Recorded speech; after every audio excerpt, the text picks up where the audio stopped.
What's good, YouTube? Welcome back to the channel. Welcome to the channel if you are new. Back with another reaction video. My boy Alex Bale. I haven't watched Alex Bale video in a minute, but it is the Diary of a Wimpy Kid theory, right? Yeah, Diary of a Wimpy Kid theory. I'm familiar with Diary of a Wimpy Kid. I'm not that deep into it. Like, I've seen a couple of them. I think 2 movies, maybe 3. They only had 2, right? Whatever. I've seen the movie, the first one. Some of the books I've read. That's as far as I am into it. So we're gonna figure out a lot watching this. Make sure you guys like, share, subscribe to the channel. Make sure, or not make sure, let me know if y'all want to see more reactions, more, because there's a lot of Alex Bale theories that I missed out on, because I haven't been, I guess, watching YouTube like that for a minute, but I missed out on a few. Let me know if you want to see that on the channel. Subscribe. I can't even talk. Godly. Follow me on Twitch. Link will be down below in the description. I'll do some reactions over there as well. So you want to catch it live, you know where to go. And we're on the road to 300 subscribers, so make sure you subscribe today. And without any further ado, let's get into the video. Is a single page God, I can't in talk. the first Diary of a Wimpy Kid book that, at first glance, seems completely normal. Yeah, but there's something on this page that, once you see it, will forever change the way you look at these books. Thanks. There's a genuinely unnerving implication here that I don't think anyone has ever talked about before today. What's that smell? I knew that door had a lock on it! Maybe said you're going to have an accident. The way that he be coming up with theories and like, it's amazing. Zooey Mama.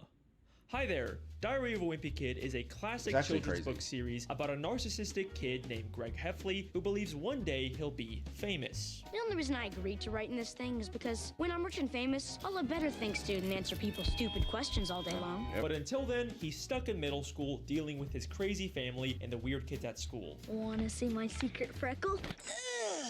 This theory is not going to be about Fregley, by the way. I don't think I'm capable of figuring out what's going on with him. They've gone on to make 20 books, 4 Rowley spin-offs, and 7 movie adaptations, and there are no signs of them ever. Which ones have, okay, I've seen the first one. Okay, I've seen the first 2. I've seen the first 2. For slowing down. And In that the first weird cartoon thing one. about this is that not only do these books get a lot more cartoony and unrealistic as they go along, but by book 20, Greg is still in middle school. He never ages. And look, I know this is a thing that happens in a lot of different media about kids in school, but the thing that's interesting about Diary of a Wimpy Kid is that the books themselves are constantly acknowledging it. But for now, I'm stuck in middle school with a bunch of morons. To be honest with you, I feel like I've been stuck in middle school forever. I looked in the mirror, but everything looked exactly the same as it always does. You got kids like me who haven't hit their growth spurt yet, mixed in with gorillas who have to shave twice a day. From the start, these diaries have been drawing attention to the fact that Greg doesn't age, which makes me feel like there might be some kind of in-universe explanation. But what about his, forget it. I'm gonna let him for it. explain it. And look, I promise this is not going to be another edgy, oh, Greg is actually dead theory. No, I think there's actually a much simpler explanation. These books are not the objective truth. They are diaries written by an egotistical sociopath who is constantly lying to make himself look better. Greg is the definition of an unreliable narrator. So, for all we know, Greg is aging normally, but for whatever reason, he's just choosing to lie about it in his diaries. That's the most logical in-universe explanation. Or, that's at least what I thought. Okay, until I'll say, I what found is it a though? very strange What detail really is it? on page 122 of the first Diary of a Wimpy Kid book.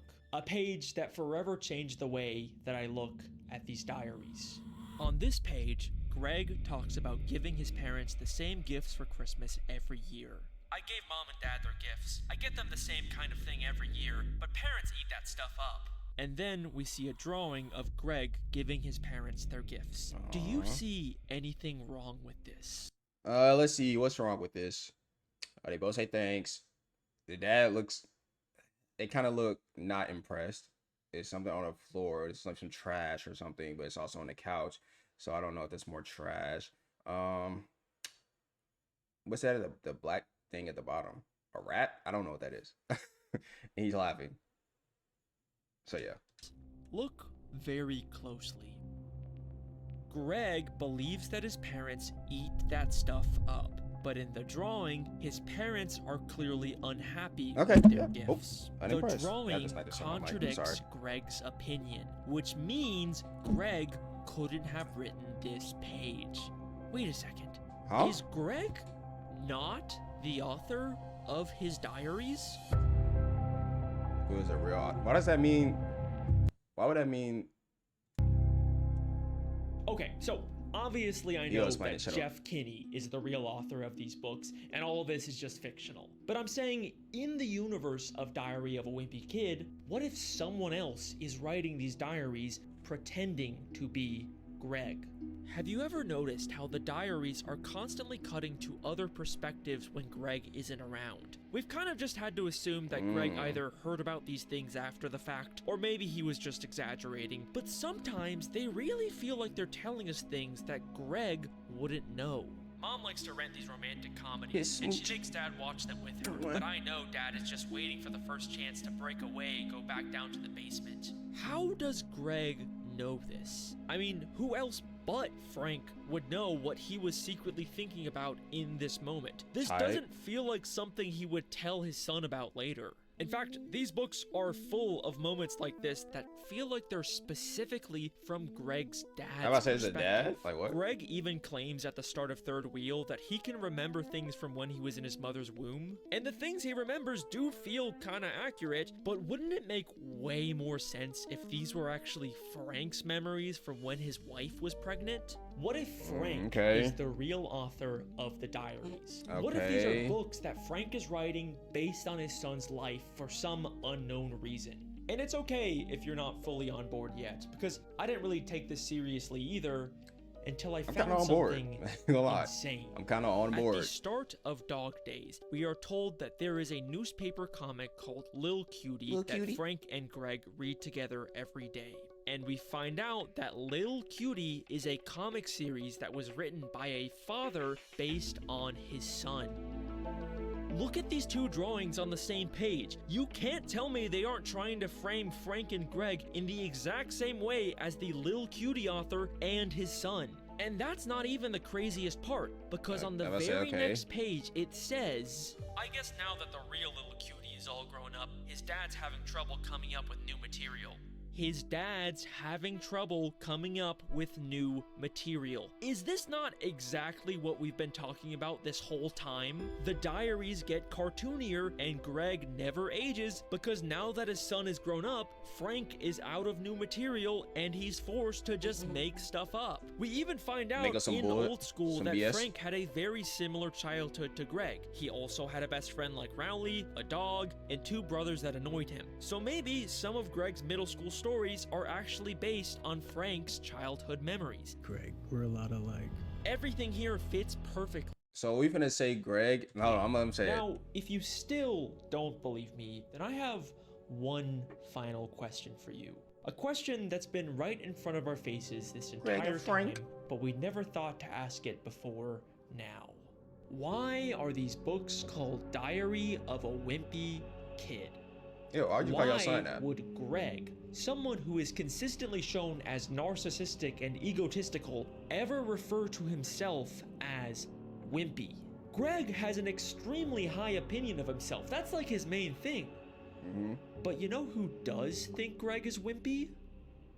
His dad. Dad was pretty mad at me for letting myself get bullied by a kid who was still in kindergarten. When Dad saw it, he said it was a girl bike and I should get rid of it. Dad said there was Golly. no way he was getting me a dollhouse. So yes, I believe for Mean whatever dad. reason, Greg's dad decided to write the Diary of a Wimpy Kid books. And just like with Little Cutie, it ended up becoming a huge financial success, leading to a whole series of books and even a handful of movies. I always figured they'd make a movie about my life, but I didn't think they'd start the story here. I always figured they'd make a movie about my life. This line implies that these are in-universe movies based on the diaries. And Greg did actually become famous like he always wanted, but what if it's because his father decided to create a best-selling book series about his life? And that is my Diary of a Wimpy Kid. I'm gonna say if theory. his dad's Case making this, closed. where's the money going? Yep, Where's I'm how pretty does sure nobody we- notice though? Pretty sure we wrapped up everything. You feel me? I know I always say that, and then there's like a big surprise plot twist in these videos. Yeah, we know but we like, know this because a big. this time we're done for sure. We got time. I mean, you can just leave. You can look at the timeline. We're all done. Come on, timestamp. Don't look at the runtime of this video. Yep, we're already looking at it.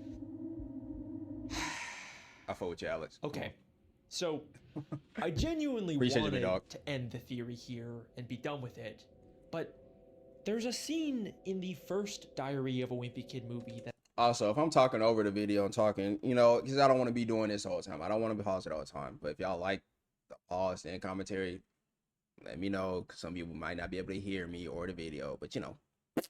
I can't stop thinking about. I don't even want to show it because I promised I wasn't going to do this, but just take a look for yourself. He had to eat his lunch on the floor. I was right. You're not even gonna make it out of there alive. The only chance you have making the yearbook is when they dedicate it to your memory. The only chance you'll have of making the yearbook is if they dedicate it to your memory. Wait a second. Could that be what these movies are? Did Frank write these diaries because Greg is dead? Oh, what the fuck?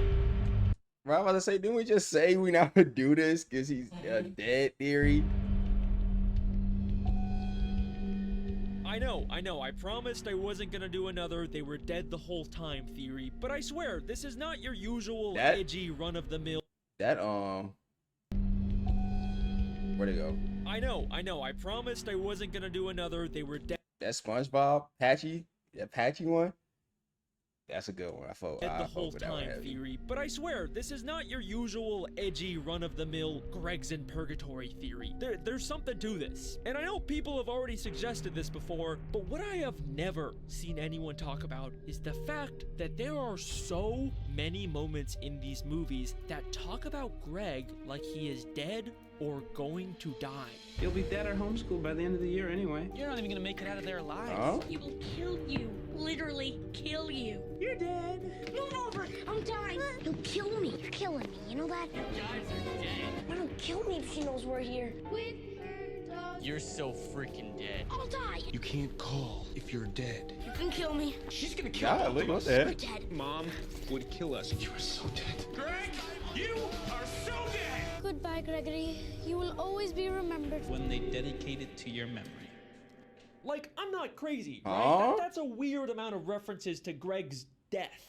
And remember, That is these a are lot. the same movies that decided to That is a lot. unambiguously tell us that Greg is famous enough to get a movie made about him. I always figured they'd make a movie about my life. Maybe they're also telling us the reason why, and these are just actors portraying someone who tragically passed away. And it's not just the movies either. In Dog Days, when Greg is talking about reading in school, he says this very interesting line. I'm not really sure what makes a book a classic to begin with, but I think it has to be at least 50 years old, and some person or animal has to die at the end. And then later on, when he has to read Charlotte's Web, he says, just from looking at the cover, I guarantee either the girl or the pig doesn't make it to the end of the book.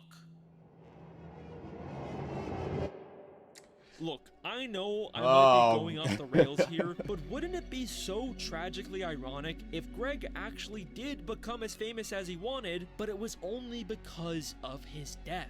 I always figured they'd make a movie about my life, but I didn't think they'd start the story here. That's R.I.P. why Greg, they adapted the diaries into movies. That's why he's always been stuck in middle school. And that is the real reason why his father decided to write a book series about him, to keep his memory alive. And look, it's okay if you're not fully on board yet, because I've still got some really big evidence. But before we get into that, I want to take a look at how I think the real Greg Heffley might have died. And just a warning, this will probably sound like a lot of random speculation at first, but I promise it'll all come together in the end. Oh, freak. The fire. Going back to the movie that told us about Greg's fame and possible death, there's a scene where Roderick tells Greg and Rowley a scary story about a nearby forest called Devil Worshipper Woods. There used to be this house. Oh, lipstick? They had to tear it down because what happened there was so terrible. I do not remember Two you told me kids like who that. were, I don't know, maybe in middle school. They trick-or-treated that house on Halloween night. But the house was full of devil worshippers. Roderick tells them about a house that abducted children and cooked them in an oven, but that ultimately led to an accidental fire that burned down the house with everyone inside. But they forgot to turn off the ovens, so the house burned down with everyone in it. Now, this is obviously just a story Roderick is making up to scare Greg. They even go to the woods later and only see Fregley. Now, why would you go out there, though? Guys? What's up, Fregley? But what if there's a nugget of truth to this story? Because later, in Roderick Rules, we briefly see a newspaper that seems to be talking about some kind of fire. And in the books, there are several references to house fires, including an instance where Greg actually accidentally causes one in their home. There's also this insane deleted scene from the third movie where Manny ominously talks about an accident. You threw Tingy away. Well, it was an accident. Tingy says you're going to have an accident. What the fuck? Yeah, I see why they deleted that scene. There are a lot of weird references to some kind of accident or house fire throughout the franchise. What if these are hints about how Greg actually died? But if so, when and how did this happen? Well, here's my theory. In Roderick Rules, Roderick throws a party when their parents and Manny go out of town. And don't have anybody over this weekend. He tells Greg that he can join the party, but ends up locking him in the basement instead. We need chairs from the basement. Roderick, help! The door's closed! Yeah, and it's staying closed. I don't need a middle schooler ruining my party. Roderick! That's not nice. Now, in the movie, Greg is able to escape and join the party, but in the books, Greg is trapped there all night, and he says that it was so cold that he practically froze to death. But the next day, he gets out, and they quickly clean up before their parents come home. Oh, hell they no. even have to replace one of their doors. I am not helping you clean up after you lock me in the basement. I don't care how long you lock me in the basement for. It don't matter for what, why you did it, who came over, who's coming home. This is your problem now. Fuck. But they do finish not in because time. I forget you. See? Told you it'd work. But look at what the diary says about their parents' reactions when they first get home.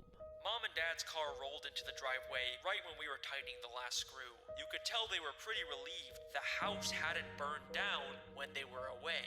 Interesting. Another very specific I reference guess, but I to feel an like accidental house fire.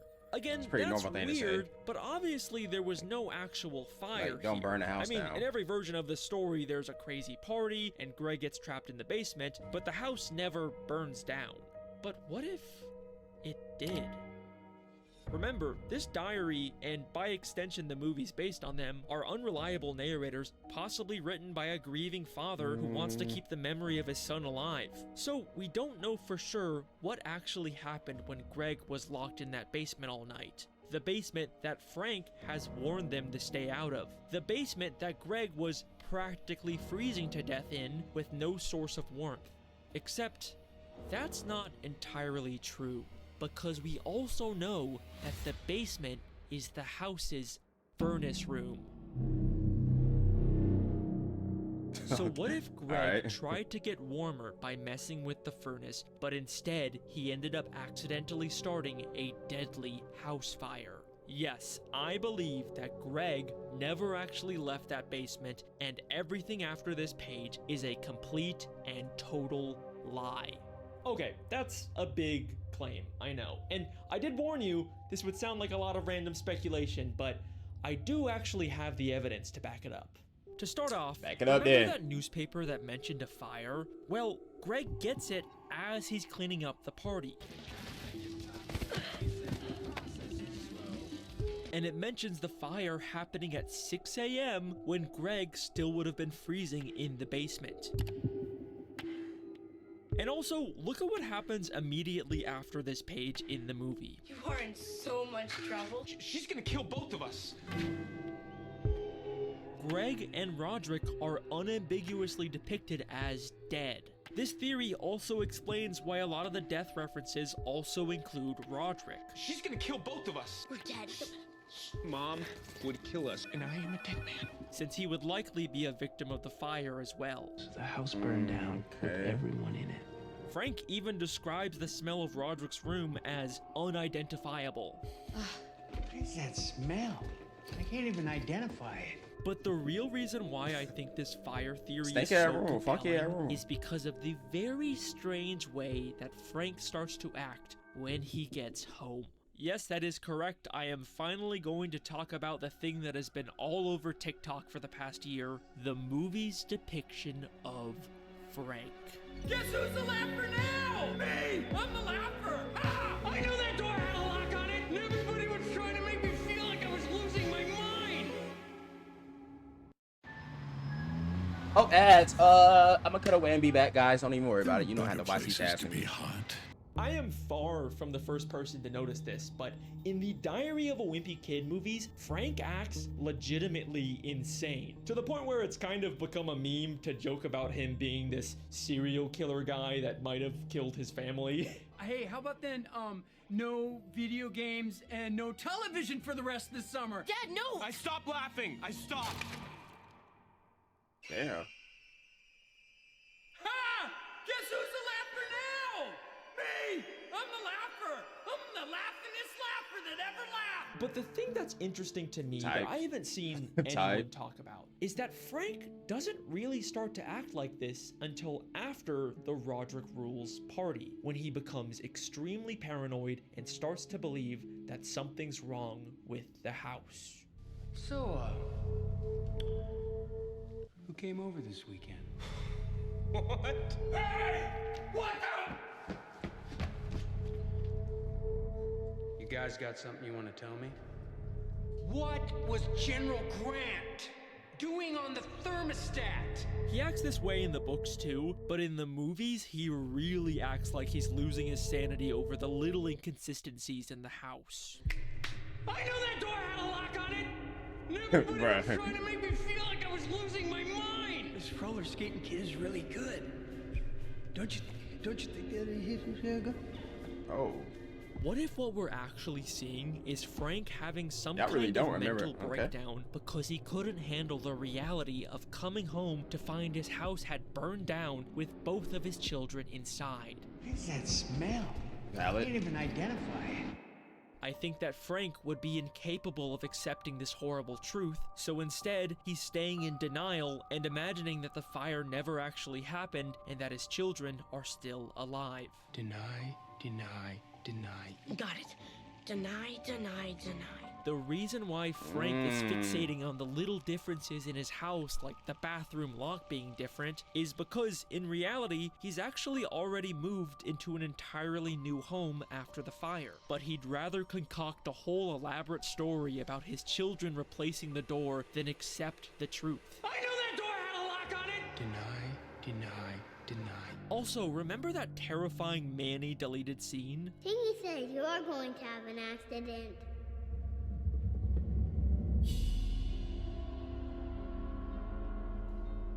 This scene makes no sense in the context of this movie, but with this theory, it just fits so perfectly. This is a moment of truth sneaking into Frank's delusions. His subconscious is telling him about the accident, but he is completely unable to accept it. The house burned down with everyone in it. Deny, deny. Oh man, okay. And I think that is the real reason why Frank decided to create a diary pretending to be his son, Greg, so that he could continue to remain in denial about his death forever. I told you it would all click together. It's possible Greg did actually have his own diary at some point, and now Frank is just continuing it. But either way, I think that the books that we are reading are a strange denial fantasy that Frank is writing to cope with his son's death. This also gives a whole new meaning to why Frank is so protective over the basement in these books. The basement is where Frank works on his Civil War dioramas, and he's really strict about not wanting anyone to go down there. But maybe, even in his fantasy, Frank actually wants to keep his kids away from the basement that caused all of this. Roderick! There's also this moment at the end of the Roderick Rules movie where Frank realizes his entire family is no longer sitting with him. This roller skating kid is really good. Don't Don't you think that And people like to joke about how Frank is realizing his entire family is dead or whatever, which doesn't exactly line up with my fire theory since Susan and Manny would still be alive. But if Frank has turned the loss of their children into a fictional best-selling franchise for money, then I could totally see Susan divorcing him and taking Manny. I mean, she was very much depicted as someone who believes in honesty. You lied to me, and you know how I feel about that. So I think this scene actually works really well with this theory. Don't you think that Whether or not you agree with every part of this theory, you have to admit there's a lot of really compelling connections here, and it offers us a very tragic new way to read these books. Nothing of what we see in these diaries is the full truth. It's a combination of both Frank's true memories of his son and fictional ones he's created to keep the lie going. We have to think of these books as more than just Frank and Greg. They're a weird amalgamation of them both. In a sense, these books are the story of Freg. Fregley? Wait a second. Oh, what the fuck? Fregley has never felt like a real person. We never actually learn anything about him beyond the fact that he is this weird, inhuman, freaky kid who's always around. Wanna see my secret freckle? I'll sign it, Greg Heffley, if you let me look at your infection. What if that's because he was never actually real? He was always something made up for the diary. What if Fregley is actually a symbolic representation of both Frank and Greg? You have to admit that their canon full names, Franklin and Gregory, sound a whole lot like Fregley when combined, because he is a representation of the dark truth that Greg is actually dead and Frank is pretending to be him. It's why Fregley is depicted as this weird kind of disgusting kid, because deep down, Frank is disgusted with himself for what he is doing, and this disgust and shame manifests in the diaries as Fregley. It's why in both the books and the movies, Greg is mistaken for Fregley. Hi, Ollie. Oh, hi, Fregley. Looks so Fregley. Why does Fregley have a secret language? Because Greg has a secret language. Why does Fregley want to show his secret freckle? Maybe because Greg also recently discovered a new freckle. And what does Fregley do in the town talent show? He's a ventriloquist speaking for his puppet. Say hello to the boys and girls, Freggers. Hello, boys and girls. Is crazy. Just like the way Frank speaks for Greg. And finally, remember the Devil Worshipper Wood story? This was the story that first hinted about Greg's accidental house fire. What does Greg actually find when he goes there? So I was like, why is he there by himself? Guys? Fregley. Because Fregley represents the dark truth in Diary of a Wimpy Kid. And that is my theory. Thank you very much, Zooey Mama. Pretty decent. That's pretty good. That's pretty good. Oh, I didn't mean to press that. But yeah, that's some crazy stuff. See. Stuff like this, you can't really talk through the whole time. You have to actually pay attention like I can. So I try to talk as much as I can while actually listening. Yeah. Make sure you guys like, share, subscribe to the channel. Also, of course, you know, y'all probably coming here from Alex channel, but if you aren't subscribed to Alex channel, go check it out. But these are the other theories that I can watch that I'll probably stream over at twitch.tv/Dwight Keys. Links down below in the description, so you guys come over there, follow, we have a good time over there. And I will see you next time. I will see you Wednesday on here, 7:30 p.m. Central Time. Peace. There is a single page. All right, that's enough, Alex. Diary That's enough. of a Wimpy You Kid. got it.